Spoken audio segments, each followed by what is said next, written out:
um ano de crise na coligação, depois do final da crise na coligação, as tensões parecem estar aqui a regressar. Está completamente afastado um cenário, até pensando no calendário, setembro do próximo ano, com muito pouco tempo para se fazer um orçamento de Estado a seguir. Está afastada a hipótese de haver aqui uma antecipação do ato eleitoral? Bom, boa tarde, antes de mais. Bom, afastada não está, ainda que não seja essa também notoriamente a posição do Presidente da República e seja essa notoriamente a preferência do atual dirigente máximo do Partido Socialista, que sabe que a forma mais eficaz que tinha de se livrar do seu rival Costa era exatamente a realização de eleições legislativas antecipadas, coisa que ele nunca reclamou enquanto posição política consequente face a uma política do governo completamente contrária aos interesses do povo português, mas que passou a insinuar, e é de facto uma forma. Eu acho que os três cenários estão em aberto. A possibilidade de, perante, por exemplo, a realização de uma greve geral nacional como aquela que venho defendendo, com o objetivo político claro do derrubamento do governo, para os próximos dias 6 e 7 de novembro, e se essa greve tiver, como se espera, um apoio da generalidade das forças democráticas e patrióticas, e isso desencadear e forçar a derrota do governo e a convocação de eleições legislativas antecipadas, a possibilidade de, no próximo ano, o próprio Cavaco Silva pretender fazer uma flor e, portanto, o Cavaco Silva está limitado pela norma constitucional que o impede de dissolver a Assembleia da República e de demitir o governo e convocar eleições nos últimos 6 meses do respectivo mandato. Portanto, digamos, o timing para exercer esse poder estará por junho, julho, e, portanto, até pode querer, numa altura em que o PSD tenha criado alguma almofada para distribuir umas benesses, de umas reposições de uns saláriozinhos e de umas coisas desse género, e, portanto, perante o esfrangalhamento do PS e uma apreciação que seja feita da conjuntura, leva à consideração que é mais fácil o PSD ganhar as eleições ao PS nessa altura, ou então o decurso do período de tempo até, digamos, ao termo normal da legislatura. Eu julgo que esses três cenários estão em aberto e qualquer deles pode, de repente, derrapar, até porque a própria situação no interior do PS e com as coisas como estão, em que vale tudo, de facto, de dentadas e mordidelas raivosas de um e do outro, já se chegou ao ponto da estrutura da Associação Nacional de Farmácias se pôr a apoiar o candidato seguro para evitar o regresso, aspas, da tralha socrática e, portanto, temos uma estrutura associativa posta ao serviço, como foi tornado público recentemente. Agora, o que eu acho que é sobretudo preocupante a esse respeito é que nem PS nem PSD têm condições, e sabem que não têm, para ter maioria absoluta. E, portanto, o que se desenha aqui é um entendimento entre os dois partidos, designadamente para dar em cabo do que resta da Constituição, visto que tudo está a ser feito pelo Governo neste momento, com a consonância do PS, do Sr. Seguro, para pretender fazer a demonstração de que, para fazer o que eles querem, que é pagar a dívida e continuar no euro, esta Constituição cria dificuldades. E, portanto, o que há de fazer é varrer o que resta da Constituição de 76, que já é pouco, e em cujas revisões o PS sempre participou, para, seja um, seja o outro, ou sejam entendidos em coligação ou em acordos de incidência governativa ou parlamentar, continuarem a aplicar a política que levou o país à ruína e ao desastre em que nos encontramos hoje. Garcia Pereira, e vamos ter Conselho de Estado e na agenda está a discussão dos fundos estruturais e também deste período de pós-troika. Perguntar-lhe se esta ideia de António José Seguro levar para cima da mesa o debate relativamente às condições de pagamento da dívida é extemporâneo nesta altura. Não, extemporâneo não é discutir a questão da dívida. O que é um disparate é a teoria da reestruturação da dívida, porque a teoria da reestruturação da dívida significa apenas uma coisa: mais do mesmo por mais tempo. Quer dizer, esse Conselho de Estado, essa ordem de trabalhos do Conselho de Estado e aquilo que as forças políticas que estão lá representadas se preparam para fazer é procurar uma vez mais impedir que se faça na sociedade portuguesa o único debate que verdadeiramente deve ser feito. Primeiro ponto, é possível a Portugal ter futuro se aceita a permanência no euro e a total perda de soberania económica, financeira, orçamental, cambial e fiscal que ela representa.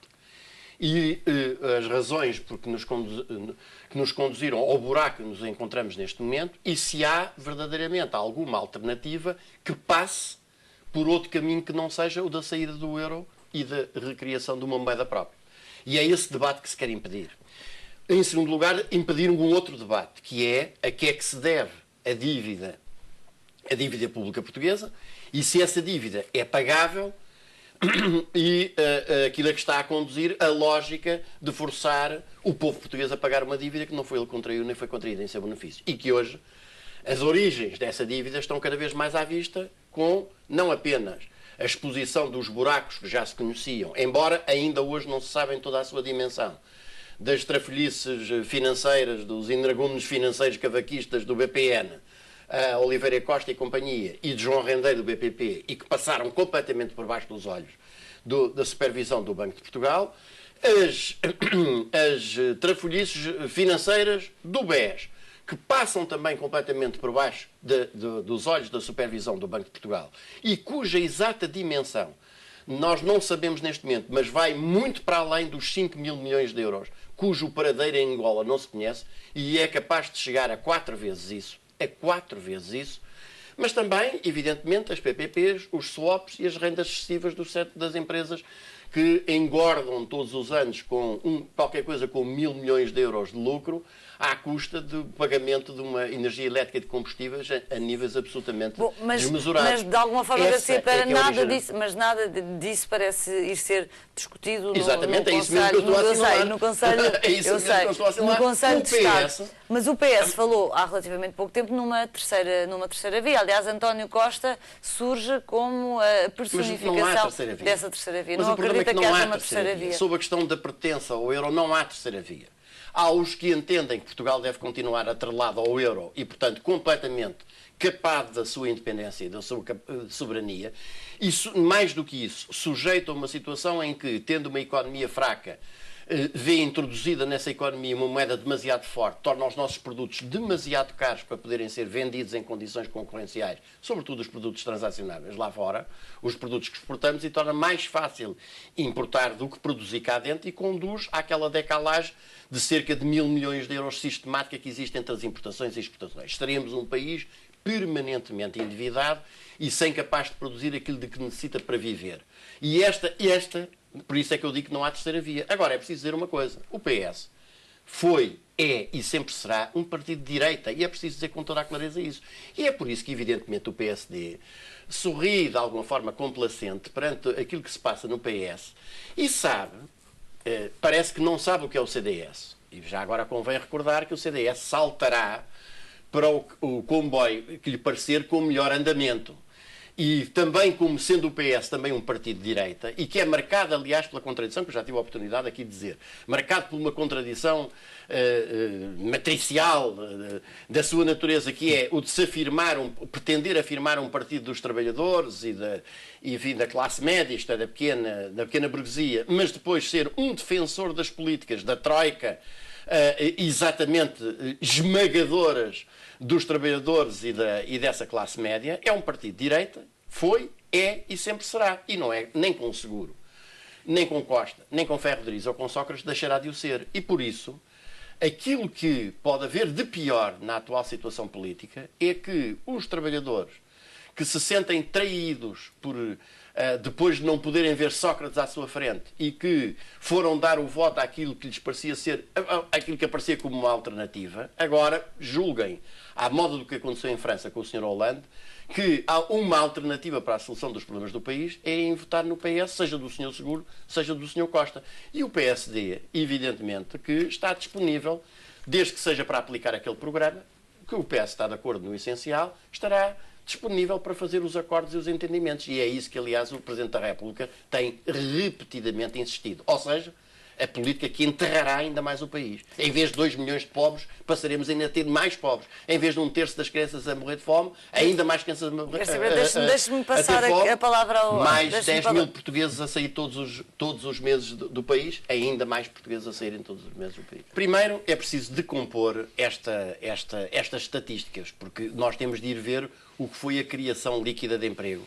Porque exatamente no último trimestre nós também tivemos o milagre da multiplicação dos pães sem pães.